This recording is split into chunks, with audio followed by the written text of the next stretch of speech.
무엇으로 여러분들의 아들과 딸과 남편과 아내를 설득해서 예수 믿는 사람으로 만들 능력과 힘이 뭐예요?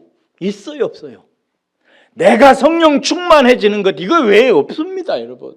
일찍이 엘리사가 엘리야를 보면서 경험했고 깨달았던 그것에 우리가 눈뜨지 않으면 우리는 방법이 없습니다. 사랑하는 여러분, 말씀의 사람으로 성령 충만해지시기를 주의 이름으로 축원합니다.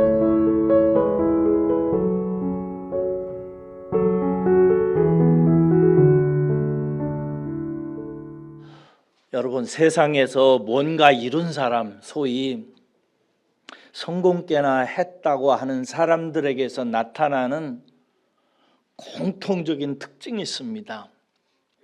패션, 열정이 있다는 것입니다. 열심이 있다는 것입니다. 열심이 없이는, 열정이 없이는 자기가 뜻하는 바, 원하는 바, 이루고자 하는 것을 얻을 수 없는 것이 세상의 이치이기도 합니다.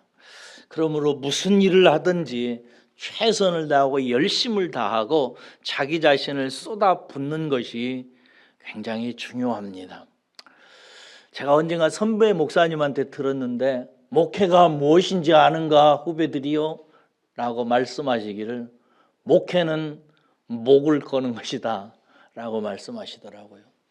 사랑하는 여러분, 하나님께서 여러분들에게 은혜를 주셔서 여러분들에게 열정이 살아나기를 축복합니다. 무슨 일을 하든지 열심을 내고 최선을 다하고 자기 인생을 쏟아부을 수 있는, 제가 그런 은혜가 있기를 힘을 세워 읽은 책들이 몇 권 있습니다.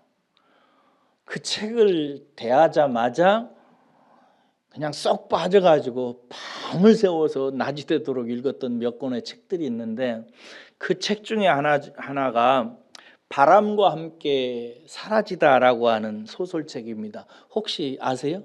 영화로도 나왔죠? 마가렛 미첼이라고 하는 여자분이 쓴 책입니다. 제가 그냥 이 책을 초저녁에 대하고 나서 밤을 새워서 꼬박 읽었습니다. 얼마나 재밌는지요.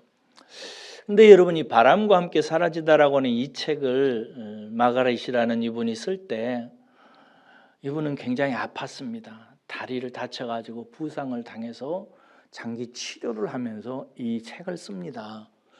몇 년 동안 쓰냐면요, 무려 7년 동안이나 아주 몸을 쏟아부어서 씁니다. 그렇게 쓴 인생의 그 역작을 가지고 이제 책을 내야 되지 않습니까? 그래서 출판사들은 이제 찾아가가지고 자기의 소설책을 보여주면서 책으로 내달라고 이렇게 부탁을 하는데, 어느 출판사도 내주려고 하지를 않는 거예요. 읽어보지도 않는 거예요. 책을 낸다는 것은 참 쉽지 않습니다. 그렇게 이 출판사 저 출판사 막 사정을 하면서 다니다가 어느 날 맥밀란 출판사를 이제 찾아가게 됩니다. 이 출판사는 상당히 유명한 출판사고, 그 사장이 제이슨이라고 하는 분인데, 그 사장 제이슨을 어렵게 만나가지고 가서 원고를 보여주면서 이 원고를 한 번만 읽어보시고 책을 좀 내달라고 해요. 제이슨이 읽어보지도 않고 집어 던져버립니다. 그러자 마가렛은 집으로 돌아가서 계속해서 이 제이슨 사장에게 이렇게 편지를 보냈다고 합니다. 어느 날 제이슨이, 이 맥밀란 사장 제이슨이 기차 여행을, 장기 여행을 떠나는데 갑자기 기차 여행편으로 전보를 받게 돼요. 마가렛에서 온 편지예요. 조금 가다가 또 전보가 또 온 거예요. 그래서 이 여자 독하네 이러고 또 버려버린 거 읽지도 않고, 조금 가는데 또 전보가 온 거예요. 아, 독하다. 그래가지고 뭐라고 보냈나 하고 이렇게 읽어보니까 뭐라고 되어 있냐면, 사장님, 한 번만 읽어주십시오. 그걸 3번이나 전보로 쳐서 보낸 거예요. 그래서 이 제이슨 사장이 나름대로 탐복해가지고, 아이고 그래, 기차여행도 하고 심심하기도 하니까 한번 읽어보자 하고 읽었는데 꼬박 다 읽어버린 거예요. 그리고 이 책을 출판하게 되었는데, 출판하자마자 세계적인 베스트셀러가 된 것입니다. 여러분, 이 열심, 이거 정말 우리 속에 있어야 돼요. 근데 조금 전에도 말씀드렸습니다마는 무엇에 열심을 내느냐? 도대체 내 눈물이 있는 곳이 무엇이냐? 내 수고를 쏟아붓는 것이 이유가 뭐냐? 나는 무엇을 얻으려고 이렇게 열정을 다하는가? 그것이 중요합니다. 오늘 본문 말씀에 보면은 한 열정적인 선지자 하나가 나와요. 정말 대단합니다. 엘리사입니다. 그는 스승인 엘리야를 열정적으로 지금 따라붙는 것을 여러분이 읽으셔서 발견할 수 있었을 거예요. 엘리사는 엘리야 선생님을 죽을 때까지 따라붙습니다. 죽지는 않았죠. 참 죄송합니다. 수정. 이 세상에 죽지 않고 하늘로 올림을 받았는데 이 세상에서 마지막으로 스승을 보는 순간까지 막 따라붙습니다. 오늘 본문 말씀 1절을 보세요. 하나님께서 엘리야를 하늘로 부르시려고 해요. 그러면서 길갈에서 떠나서 나와라 라고 얘기해요. 2절 보세요. 그러자 엘리야가 엘리사 제자에게 너는 여기 길갈에 있어라. 여호와 하나님이 나를 베델로 부르신다. 이렇게 하잖아요. 그러자 엘리사가 뭐라고 그래요? 여호와의 살아계신가? 당신의 영혼이 살아있음을 두고 내가 맹세합니다. 나는 당신을 떠나지 않겠습니다. 라고 이렇게 얘기해요. 그래서 함께 베델로 갑니다. 4절 보세요. 거기서 엘리야는 다시 말합니다.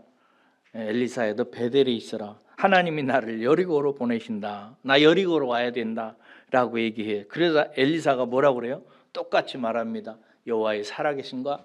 당신의 영혼, 당신 숨쉬는 것을 내가 두고 맹세하거니와 나는 당신을 떠나지 않겠습니다. 라고 얘기해요. 그러자 6절 보세요. 다시 엘리야가 엘리사에게 말합니다. 여기 머물러라. 이제 내가 요단으로 하나님께서 부르시니까 거기로 가야 되겠다. 그러자 또 엘리사가 뭐라고 그래요? 여호와의 살아계신과 당신의 영혼이 살아있음을 두고 맹세하노니 합니다. 나는 절대 당신을 따라야 가겠습니다. 라고 말해요. 그래서 요단까지 따라붙고 거기서 엘리야의 마지막 하늘로 승천하는 모습을 봅니다. 길갈에서 베델로 가고 베델에서 여리고로 가고 이 짧은 거리가 아니잖아요. 여리고에서 다시 요단으로 가고 갈 때마다 엘리야는 엘리사에게 하나님이 나를 부르셔서 나는 하나님 인도하심을 따라 갈 테니까 너는 여기서 그냥 있으라고 하는데 엘리사는 전혀 이 말에 대해서 승복하지 아니하고 여호와의 살아계심과 당신의 영혼의 살아계심을 두고 나는 맹세합니다. 나는 당신을 떠나지 않겠습니다라고 붙잡습니다. 여러분 이 특이한 본문이잖아요. 여상치 않은 이야기입니다. 그런데 여러분 엘리사가 왜 이렇게 스승을 찰거머리처럼 따라 붙는 걸까요? 이 열심의 내용, 이 열정의 이유가 뭔가요? 여러분 사람의 행동을 판단하는 세 가지 기준을 제가 영어 세 가지 의문사로 말씀을 드린 적이 있습니다. What? 그가 무엇을 하느냐? 이게 중요합니다. 그가 일주일 동안 살아가면서 What? 뭘 하면서 하느냐? 중요합니다. 두 번째 what보다 더 중요한 게 있습니다. How? 어떻게 하느냐? 어떻게 하느냐? 이게 중요합니다. 그런데 what과 how보다 더 중요한 게 있다고 그랬어요. 뭐라고 그랬어요? Why? 왜 하느냐? 이유가 뭐냐? 무엇을 얻으려고? 그게 더 중요하다고 그랬습니다. 여러분 엘리사가 지금 뭘 합니까? 엘리야 스승을 따릅니다. How? 어떻게 합니까? 찰거머리처럼 따라붙습니다. 열심히 따라붙어요. 근데 이것보다 더 중요한 게 뭐예요? 왜 엘리사는 엘리야 스승을 이렇게 따라붙는가 하는 것입니다. 9절을 읽겠습니다. 그리고 그 why를 한번 찾아봅시다. 9절 읽습니다. 시작. 건너매 엘리야가 엘리사에게 이르되 나를 내게서 데려감을 당하기 전에 내가 내게 어떻게 할지를 구하라. 엘리사가 이르되 당신의 성령이 하시는 역사가 갑절이나 내게 있게 하소서 하는지라. 자기 보세요. 엘리야가 엘리사에게 내가 이제 하나님께서 데려가시는데 데려감을 당하기 전에 네가 이렇게 나에게 따라붙는데 내가 너에게 어떻게 해줘야 되겠느냐? 나 따라붙는 이유가 뭐냐? 뭘 얻으려고 하느냐? 뭐 때문에 이렇게 찰거머리처럼 따라붙느냐? 라는 의미로 물어요. 그러자 엘리사가 말합니다. 당신에게서 나타났던 성령의 그 역사가 내게 필요한데 갑절이나 내게서 나타나야만 되겠습니다 라고 말합니다. 엘리야가 하나님께 들림을 받기 위해서 움직일 때마다 그 제자 엘리사가 따라 붙었던 이유는 다른 데 있는 것이 아니라 스승 엘리야에게서 나타났던 성령의 역사가 내 인생에도 배나 나타나지 않으면 안 된다는 이 열망 때문에 이것을 얻기 위해서 엘리사는 엘리야를 따라 붙었던 것입니다. 여러분, 엘리야는 선지자를 대표합니다. 구약에 수많은 선지자들이 나오는데 모든 선지자 중에서 대표는 엘리야입니다. 선지자가 뭐 하는 분인지 알 거예요. 죄 가운데 살아가는 하나님의 백성들을 하나님의 말씀으로 일깨워서 그들을 살리고 하나님께로 마음을 돌이키게 하는 일을 선지자가 하게 되지요. 수많은 선지자가 있었습니다만 그 선지자 중에 선지자가 누구냐? 엘리야였습니다. 엘리야는 어떤 사람이었는가? 특별히 엘리야가 사역할 때는 이스라엘이 남쪽과 북쪽으로 갈라져 가지고 몹시 혼탁하고 타락할 때였습니다. 당시 왕들은 하나같이 못돼 먹었고 악하고 하나님을 떠나는 왕들이 투성이었습니다. 그 대표적인 왕 중에 왕, 제일 나쁜 왕이 누구죠? 아합이라고 하는 왕입니다. 아합 왕은 시돈 땅에서 시돈의 왕에게서 딸을 데려왔는데 그 이름이 누구죠? 우리 집안 여자지요. 이세벨을 데려와가지고 결혼을 했는데 그 아합 왕과 이세벨은 온 이스라엘 땅에 이방의 신을 불러들이는데 아주 열심을 했습니다. 요즘같이 다원주의가 막 팽창해가지고 이런 문화 저런 문화 막 받아들이고 다 인정하고 했던 것처럼 이스라엘도 당시 그랬습니다. 특별히 우상에 대해서 그랬어요. 그래서 바알 신당을 쌓고 온 이스라엘이 타락하도록 만든 가장 나쁜 왕 부부가 이 아합 왕과 이세벨입니다. 특별히 이 부부는 이스라엘 사람들에게 바알 신과 아세라 신을 심는 데 주력을 했어요. 바알 신은 남성 신인데요, 풍요의 신입니다. 아세라는 여성 신인데 아름다움, 쾌락의 신입니다. 이스라엘 왕과 이스라엘 백성들이 무엇을 추구했는지를 잘 알 수 있습니다. 이스라엘과 이스라엘 사람들은 풍요를 추구했습니다. 잘 먹고 잘 살고 부자로 사는 것, 경제가 잘 풀리는 것, 이것에 몰입했습니다. 그래가지고 뭘 했어요? 쾌락을 즐기는 것입니다. 주말이면 놀러 다니고 산과 들로 다니고 온갖 음란을 일삼고 그러면서 살았던 것입니다. 오늘날 우리나라와 뭐 다를 바가 없지요. 이랬습니다. 특별히 이세벨은 바알의 선지자를 450명이나 이스라엘에게 배치하고 아세라 선지자를 400명을 이스라엘에게 꽂아가지고 이스라엘을 완전히 우상의 나라로 만들어버렸습니다. 이런 때에 하나님께 쓰신 선지자가 누구냐면 엘리야입니다. 열왕기상 18장에 보면 엘리야는 이때 성령에 감동이 됩니다. 자기 조국의 영적 상태를 보면서 견딜 수 없는 마음으로 성령으로 감화돼 가지고 못 견딥니다. 하나님 앞에 막 기도하지요. 하나님께서 그를 어느 날 부르십니다. 그래서 너는 이 시대를 깨우는 나의 목자가 되라 말씀하시면서 그에게 하나님의 말씀을 대언하도록 하시는데 엘리야가 얼마나 성령이 충만했는지 그 슬퍼런 그 앞에 나가면 살아남을 수가 없는 상황인데 아합이라고는 철권 정치의 그 포악한 왕 앞에 엘리야가 서요. 두려워하지 않고 서가지고 말하기를 여호와 하나님께서 당신을 통해서 하나님을 떠난 이 백성을 반드시 칠 거라고 경고를 하죠. 그러면서 이 땅에 가뭄이 들 것이라고 선포를 합니다. 그의 말을 따라서 하나님께서 역사하시니까 3년 반 동안 이스라엘에 흉년이 들어서 이스라엘 땅에 먹을 것이 없어집니다. 그때 엘리야가 다시 3년 6개월 만에 아합 왕에게 다 앞에 나타납니다. 나타나가지고 말하기를 당신이 이 땅에 심은 바알과 내가 섬기는 여호와 중에 누가 참신인지 한번 가려보자고. 목숨을 내겁니다. 그래가지고 갈멜산에서 바알신의 제사장들 450명하고 유일한 한 사람 엘리야가 그 갈멜산 꼭대기에서 결투를 하게 되는데, 어떻게 했냐면, 우리가 제단을 쌓아서 당신들이 섬기는 바알신에게 제사를 드리고 내가 섬기는 여호와신에게 제단을 쌓아서 제사를 드렸을 때 이 제단에 불로 임하는 신이 참신이라는 것을 놓고, 만약에 내 여호와가 잠잠하면 내가 죽을 것이요, 바알의 신이 잠잠하면 당신네들도 죽을 것이다 라고 목숨을 건 전투를 제안합니다. 그래가지고 갈멜산에서 각자 제단을 쌓고 바알신과 여호와신이 임하기를 위해서 제사를 드리죠. 그리고 나서 결과는 어떤 신이 임하죠? 여호와신이 임합니다. 얘기가 이제 복잡합니다만 간단히 줄여서, 그래가지고 그 제단에 여호와신이 불로 임해서 제단의 모든 물과 재물을 사르게 되니까 엘리야가 거기서 이스라엘 백성들이 명해가지고 바알의 제사장 450명을 다 사로잡으라고 해가지고 그들을 그 제단에서, 갈멜산에서 다 처단을 해버립니다. 여러분, 이게 그냥 간단한 스토리지만 이 스토리 속에 흐르고 있는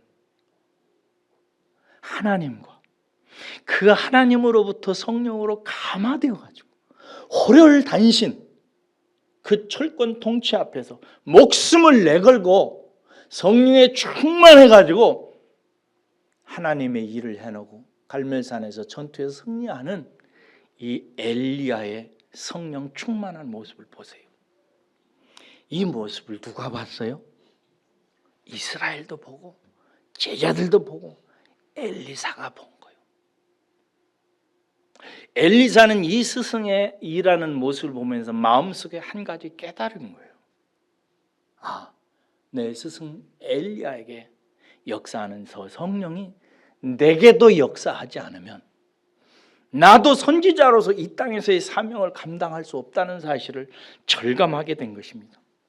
그래서 이제 스승이 하나님께 부름을 받아서 하늘로 승천해서 올라간다고 하는 계시를 받았을 때에 엘리사는 스승을 따라붙기 시작한 것입니다.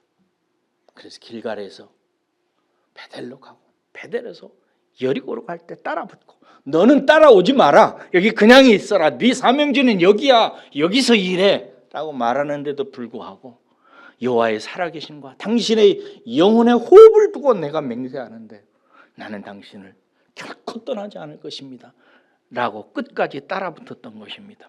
여러분, 오늘날 우리는 모두 다 열심을 내며 살아갑니다. 한국 사람들이 얼마나 패션이 강렬한지, 열정이 많은 세상이 다 압니다. 저와 여러분들도 지난 일주일 동안 정말 나름대로 열심히 사셨을 것입니다. 무엇을 위해 열심히 사셨나요? 그리고 마지막으로 묻습니다. 여러분의 열심의 이유는 뭡니까? Why? 왜? 무엇 때문에? 뭘 얻으려고? 무슨 영광을 보려고 열심을 내셨습니까? 지난주에 주일 오후에 우리는 서울에서 열리는 전국교회 집회에 참석했습니다. 광화문에서 여의도 광장에 이르기까지 대략 한 100만 명의 한국 성도들이 모였습니다. 여러분, 말이 100만이지요. 이거 있을 수 없는 일입니다. 100명, 1000명이 아니라 100만이 모입니다.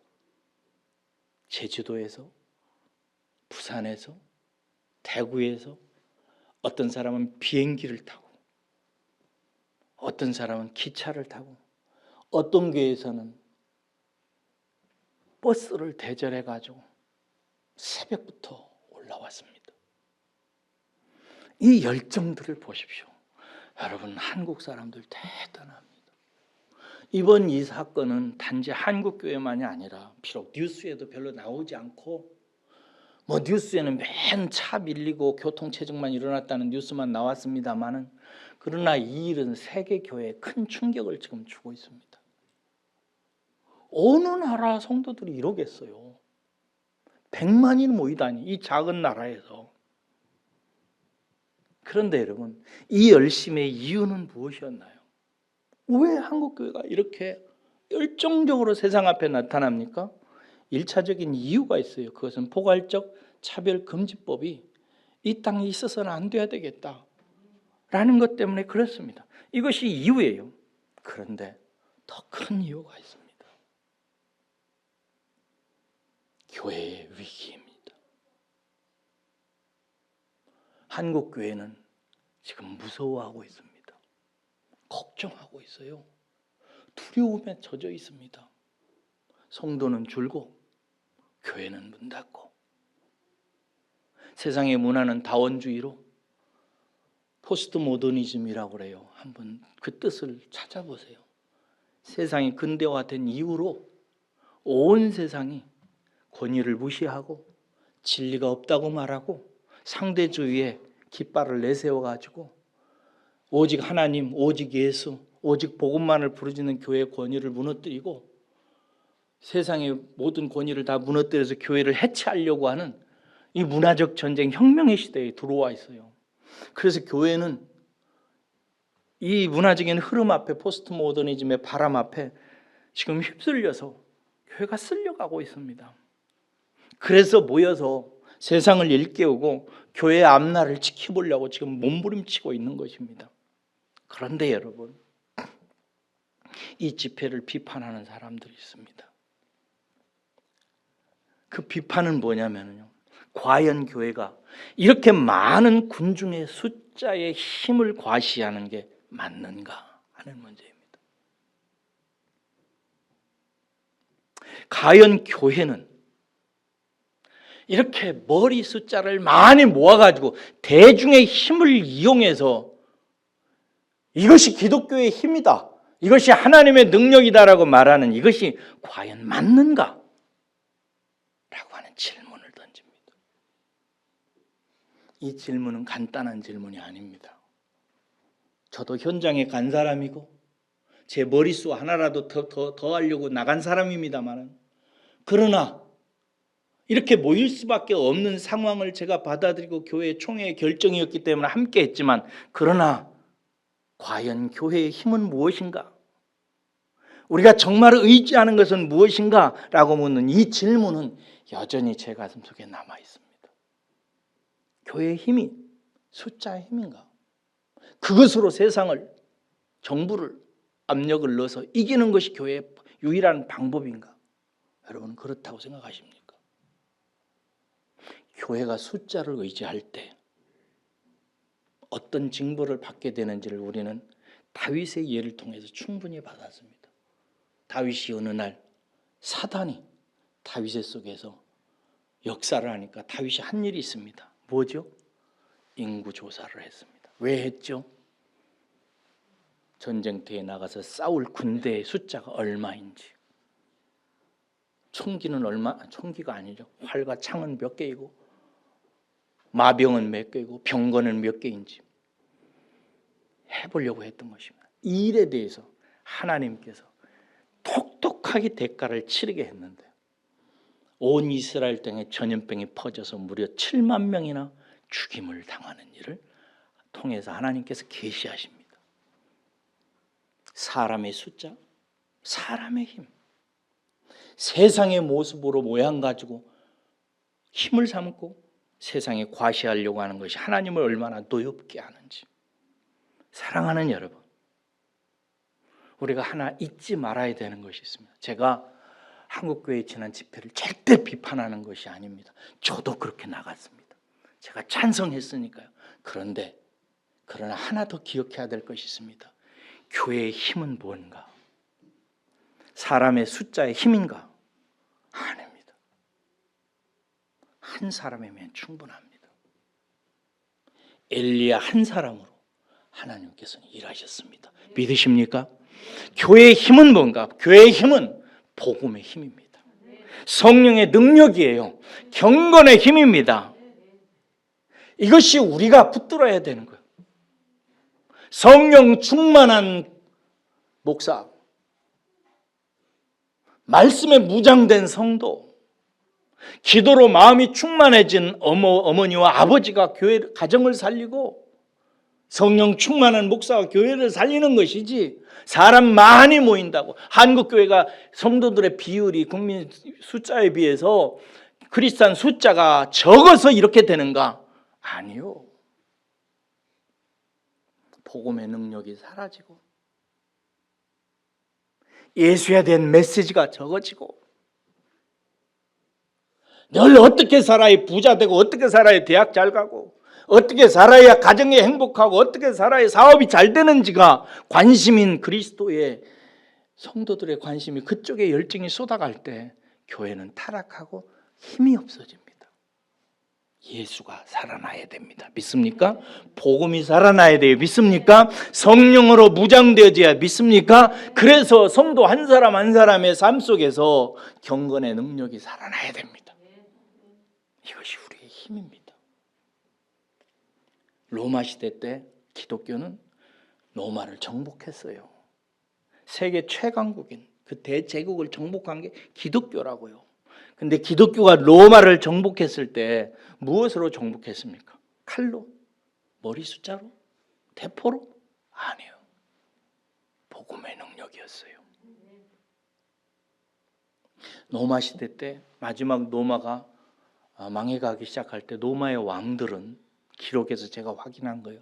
로마의 왕들은 자기 신하들을 뽑을 때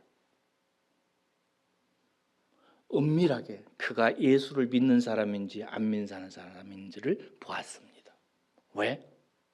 로마의 왕도 예수 믿는 자는 믿을만하다 이렇게 생각했습니다. 로마의 귀족 가문들 중에 어떤 가문들은요, 자기 아들의 며느리를 구할 때 그 며느리가 기독교를 믿는, 예수를 믿는 젊은 처자였으면 예스했습니다. 왜냐하면 그 당시에 지금처럼 동성애가 횡행하고 음란에 판을 쳐가지고 진짜 처녀를 발견할 수 없는 시대였기 때문에 정말 내 아들에게 좋은 신부감을 어디서 구할까라고 했을 때 예수 믿는 처자들을 구하는 것을 좋아했다고 합니다.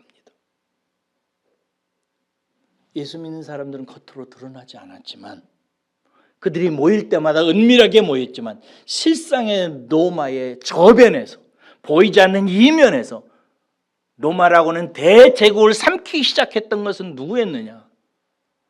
보이지 않게 예수를 경배하면서 성령으로 충만해서 그들의 삶에 경건이 묻어나서 세속에 물들지 아니하고 타락하지 아니하였던 기독교의 젊은이들, 아버지 어머니들, 그들을 통해서 기독교가 새로워졌던 것입니다.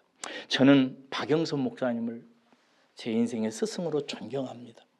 박영선 목사님께서 이렇게 기독교의 사회적 책임에 대해서 질문한 거에 대해서 대답하신 것을 저는 그냥 그 워딩을 그대로 암송하고 있습니다. 한 분의 목사님이 물었습니다. 목사님은 왜 교회가 사회적인 일에 대해서 책임을 지는 일을 하지 않는데 너무나 그 일에 책임을 안 지고 방관하는 모습들이 많은데, 목사님, 교회가 사회적인 책임을 감당해야 되는데 그것은 어떻게 해야 된다고 생각하십니까? 라고 얘기했을 때 박영수 목사님이 이렇게 말씀하셨어요. 하나님께서 허락하신 컨텍스트 속에서 하나님이 주신 텍스트로 살아가는 것입니다. 이 말이 무슨 말이냐면, 컨텍스트는 우리의 환경, 정치, 경제, 사회, 문화 이런 것들을 말해요. 하나님께서 허락하신 컨텍스트, 우리의 삶의 모든 정황 속에서 하나님이 주신 텍스트, 말씀을 말해요. 말씀을 살아내는 것, 이것이 기독교의 사명이라고, 사회적인 책임을 하는 것이라고 말씀하셨습니다. 저는 아멘하는 사람입니다. 비록 우리가 숫자로 말할지 않을지라도 많은 세상에 보이는 힘으로 말하지 않을지라도 묵묵히 누군가가 자기의 현장 속에서 하나님의 복음을 가지고 자기의 컨텍스트 상황 속에서 복음을 살아내는 것.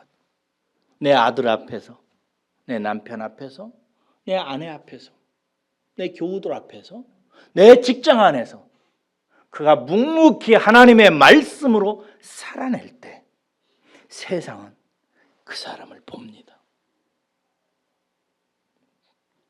그것이 우리의 힘인 것입니다. 지금 우리에게 힘이 필요하다면, 이 갑절의 힘이 필요하다면 저는 바로 이것이라고 생각합니다.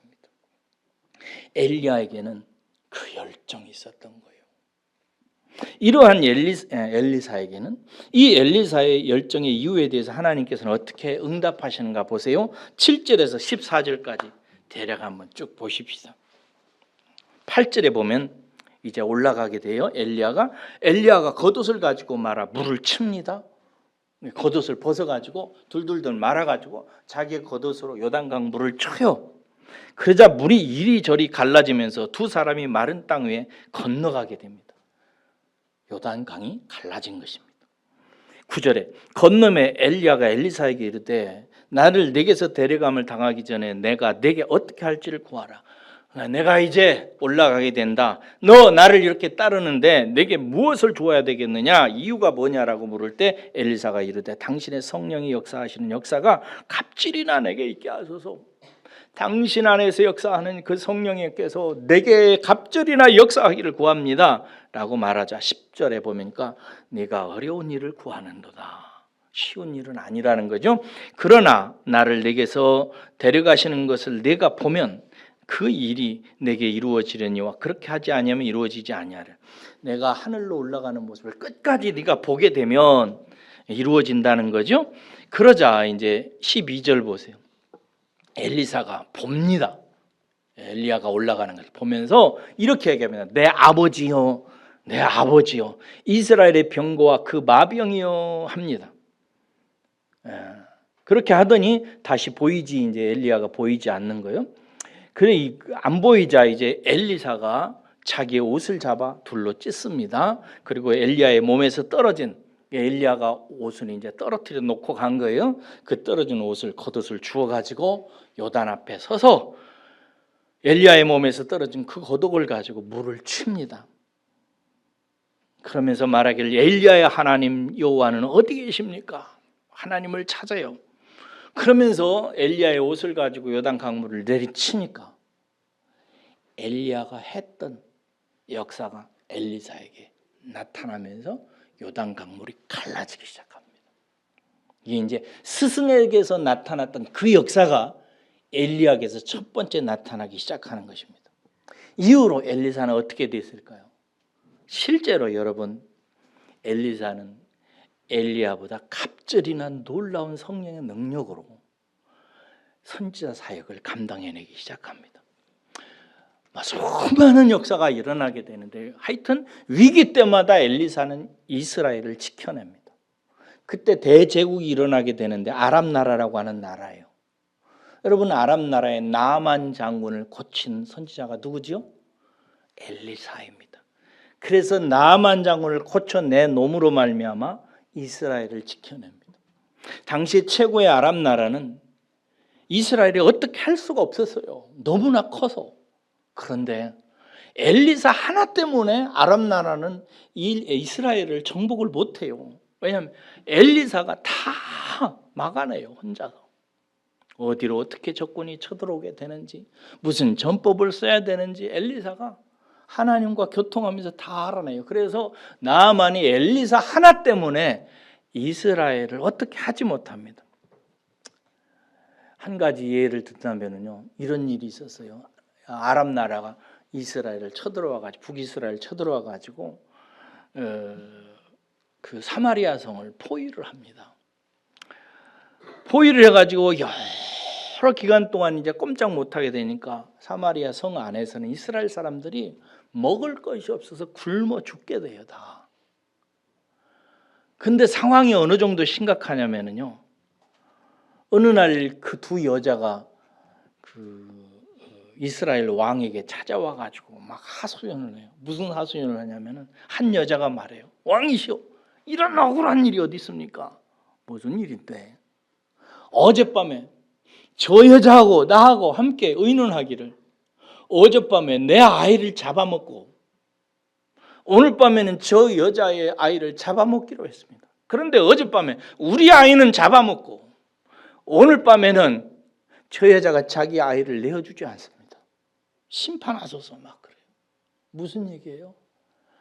너무 먹을 것이 없으니까 비둘기 똥을 거래하고 비둘기 똥도 먹어요. 그리고 자기 자식까지도 잡아먹는 상황이에요. 이렇게 처참한 상황이 있을 때 하룻밤 사이에 엘리사가 그 아람 나라 군대들을 다 물리쳐버립니다. 성경을 읽어보시라고 제가 얘기를 안 할게요. 하룻밤에 해결해요. 엘리사는 그 자체로 이스라엘의 병거였고 마병이었습니다.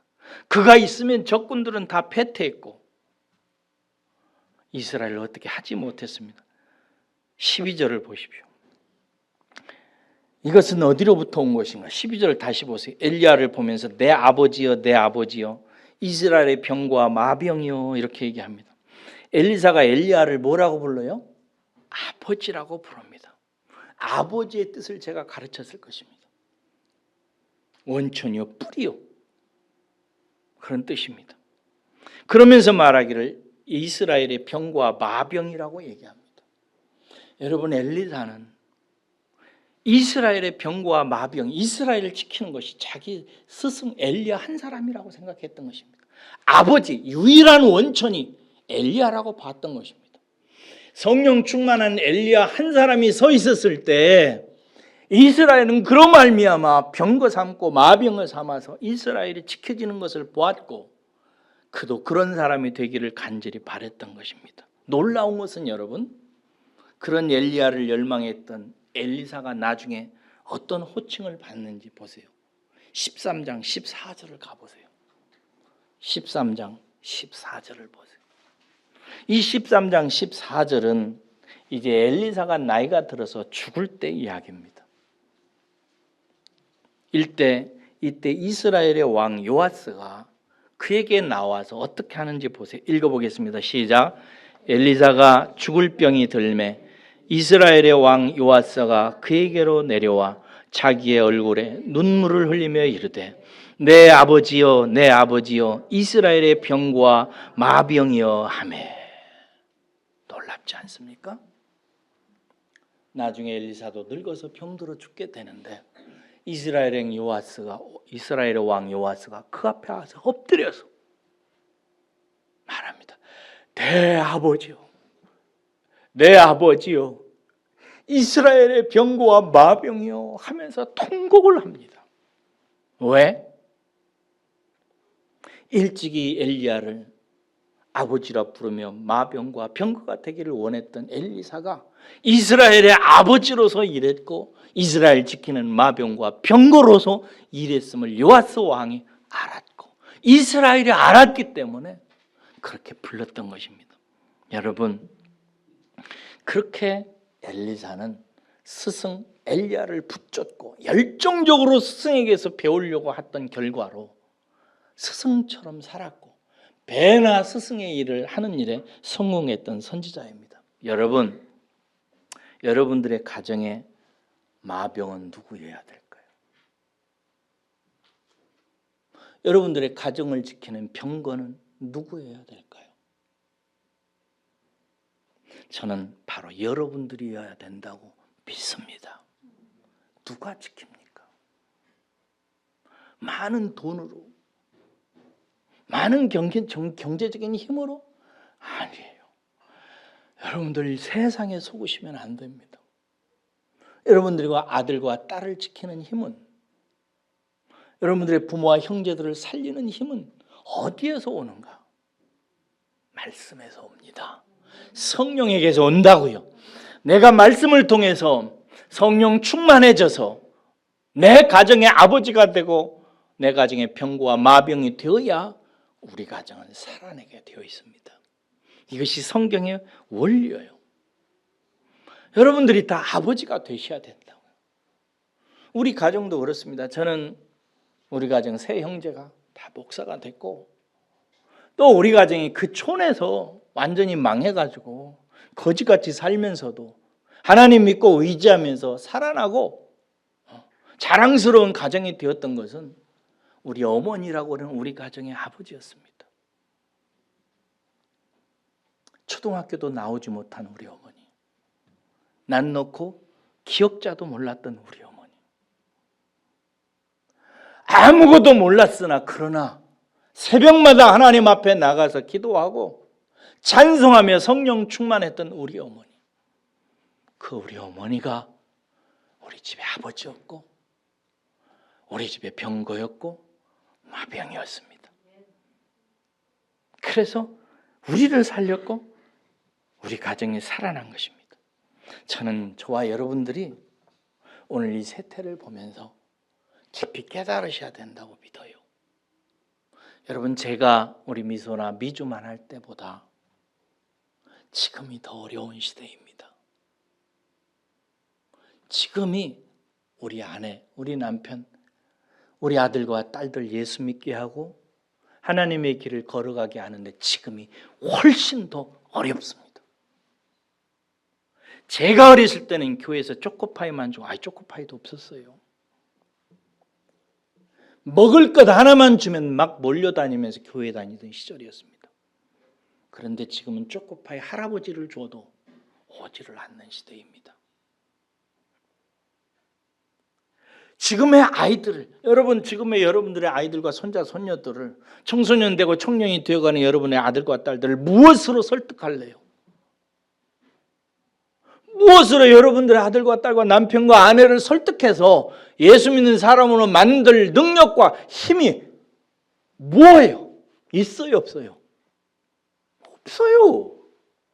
지금은 어떤 것도 예수 안 믿는 우리 식구들을 예수님께로, 하나님께로 이끌 수 있는 힘과 능력이 우리에게 주어진 것이 없는 시대예요. 없어요. 아무것도 없어요. 못합니다. 때리겠어요. 쇠사슬로 묶겠어요. 무엇으로 우리 사랑하는 가족들을 예수께 무릎 꿇게 할 힘이 어디에 있어요? 없어요. 옛날에는 초코파이만 줘도 몰려왔다니까요. 지금은 안 몰려와요. 없어요. 뭐예요?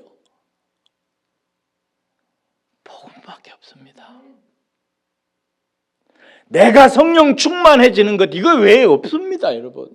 일찍이 엘리사가 엘리야를 보면서 경험했고 깨달았던 그것에 우리가 눈뜨지 않으면 우리는 방법이 없습니다.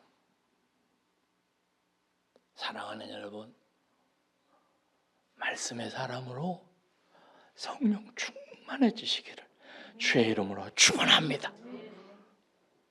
지금은 다 교회를 떠나는 시대요.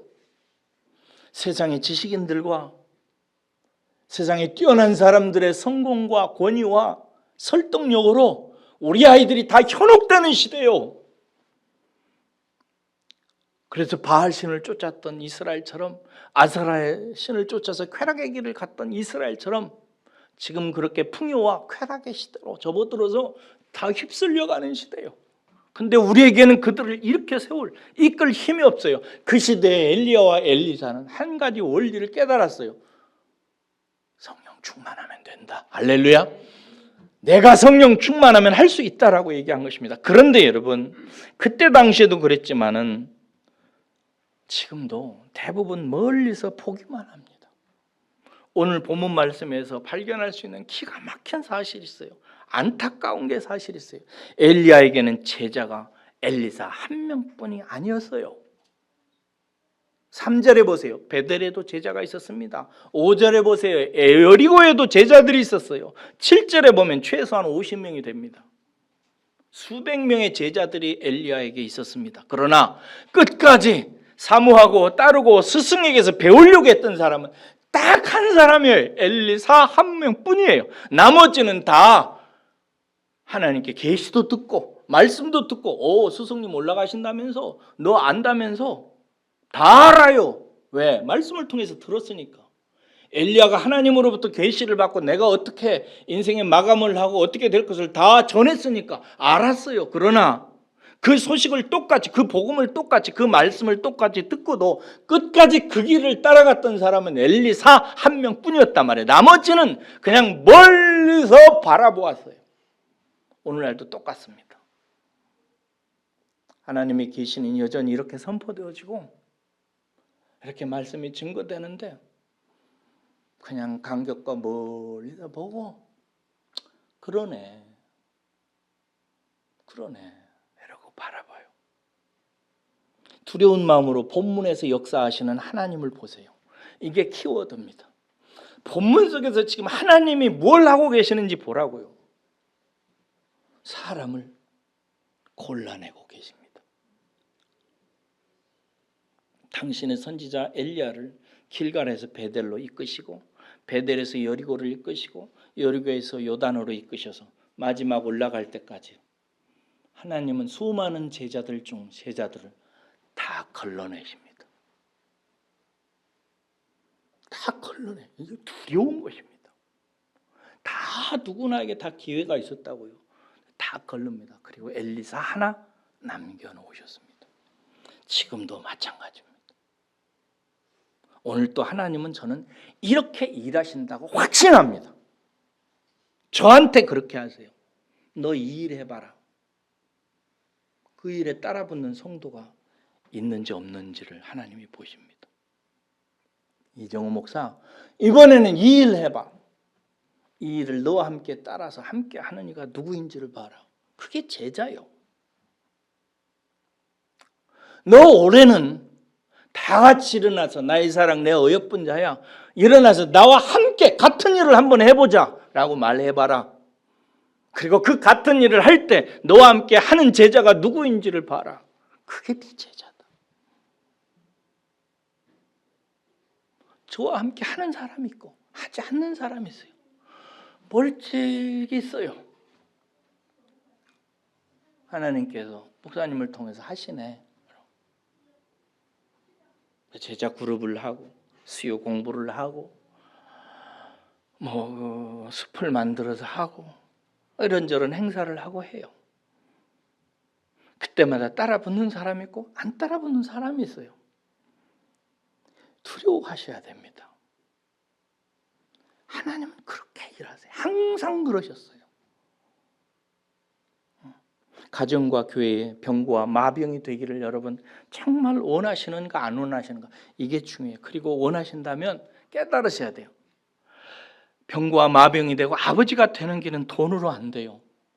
갑절에 은혜가 있어야 돼요. 내가 우리 가정을 지키고 내 남편을 살리고 아내를 살리고 자식들을 살리는 것은 사람이 많이 모여야 된다. 아니에요. 갑절에 성령이 필요할 뿐이에요. 믿으시길 바랍니다. 권력이 있어야 되지, 돈이 있어야 되지, 세상에서 출세해야 되지, 이러면은 우리 가정과 우리 자식들이 살린다. 아니에요. 여러분들 통해서 역사하는 하나님의 성령의 갑절의 경건이 여러분들에게 묻어나와야 돼요. 그래서 여러분들을 보고 여러분들의 가족들이 우리 엄마 속에서 하나님이 역사하시는구나. 우리 아버지와 함께 하나님께서 역사하시는구나. 이것만 보면 자식들은 와라, 예배 드리러 가자, 나오라, 함께 성경 읽자, 새벽기도 나가자, 이 자식들아 왜 잠자냐, 나와서 함께 예배 드리러 가자 하지 않아도 따라온다고요. 그러지 않겠어요? 하나님이 살아계신데. 사랑하는 여러분, 특별히 여기 있는 젊은 세대, 다음 세대들에게 부탁합니다. 여러분들 세대는 여러분들 예수 믿게 안 만들 거예요. 기억하세요. 말세가 다 돼가요. 지금 교회는 힘들어질 겁니다. 유럽 교회들이요, 그 좋은 예배당들이요 팔려가지고 맥주집이 되고 그 백화점이 되고 장사치들이 장사하는 건물이 돼갔어요. 제가 얼마 전에 드라이브를 하고 가는데 큰 교회당 모습이 보여요. 근데 쇼핑타운이 됐더라고요. 저희 경상도 쪽에 어떤 그 교회당은 팔려가지고요 술집이 됐어요. 여러분, 교회를 사가지고 술집 하면 딱 좋답니다. 공간이 커가지고요 밴드가 음악을 연주하면 쿵쿵 울려가지고 뭐 되게 좋고 홀도 크고 이래가지고 딱 맥주집, 소주집, 술집으로 딱 좋대요. 유럽의 교회들이 그렇게 팔려갑니다. 젊은 세대 여러분, 성령 충만해야 돼요. 아시겠죠? 그리고 부모님들, 여러분들의 아들과 딸들을 위해서 할 수 있는 것은 여러분들에게 없어요. 무엇으로 그들의 마음을 움직이겠어요? 성령 충만한 우리 엄마, 성령 충만한 우리 아빠, 말씀으로 변화된 우리 엄마, 말씀 따라서 살아가는 우리 아버지, 그거 보여주는 것 외에 없습니다. 갑절의 은혜, 갑절의 능력, 갑절의 말씀, 갑절의 경건, 이것이 우리에게 필요할 뿐입니다. 사랑하는 여러분, 이것이 어려운 일이라고 얘기해요. 엘리야가 엘리사에게 어려운 일. 그러나 네가 나를 따라붙고 나를 끝까지 모습을 보면 너에게 그런 일이 일어날 것이다 라고 얘기해요. 엘리사가 그 말을 듣고 끝까지 따라붙습니다. 끝까지 저를 따라붙으세요. 제가 하는 일을 함께 하세요. 밤에 기도해야 하면 함께 영상 틀고 기도하고 샤워하고 마무리하고 저와 함께 예배 드리세요. 따라붙으시라고요. 하나님은 저를 통해서 여러분들에게 일하세요. 믿으시기를, 따르시기를, 충만하시기를 주의 이름으로 축복합니다. 기도하겠습니다.